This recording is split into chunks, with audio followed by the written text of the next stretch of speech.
అందరికీ నమస్కారం అండి. నేనండి. ఎన్నికల ముందు ఇచ్చారు 100 హామీలు, ఎన్నికలు అయ్యాక ఎడుతున్నారు పంగనామాలు. టీవీ నుండి నగిరి నారాయణమూర్తిని మాట్లాడుతున్నా అండి. ఇక హెల్మెట్ ధరించకపోతే పోలీస్ బాబాయ్ లేస్తున్నారు ఫైన్స్. ఈ రోజు మనం డిస్కస్ చేద్దాం ఆంధ్రాలోని లేటెస్ట్ హెడ్ లైన్స్.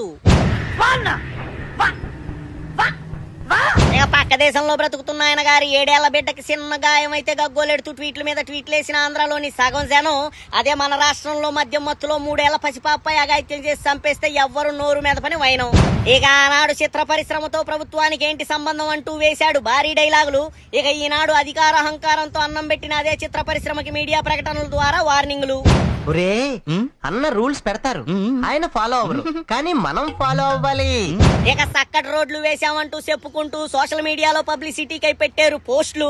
ఇక 6 నెలలు గడవక ముందే నాణ్యత లోపంచే ఒక్కవానికే కొట్టుకుపోయిన విజయనగరం మారిక గ్రామపు రోడ్లు. ఇక సంక్రాంతి కల్లా చూపిస్తామన్నారు అద్దాల్లా మెరిసే రోడ్లు. ఓ పాలు వెళ్ళి చూడండి, రాళ్లు లేసి కుంటలు పడ్డ ప్రతిపాడు రహదారులు. సరే తరలే, ఎన్నెన్నో అనుకుంటాం, అన్ని జరుగుతాయి ఏమిటి? ఇక క్యాన్సర్ రోగాలతో నిత్యం రోగులు అనుభవించారు వేదన. వంగాయగూడెం క్యాన్సర్ హాస్పిటల్ కు వెళ్దామంటే గుంతలతో నిండిన రోడ్లతో రోదన.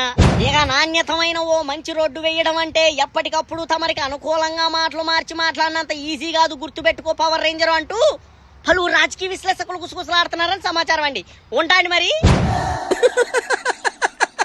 వేసేసాడు, బాగా వేసేసాడు.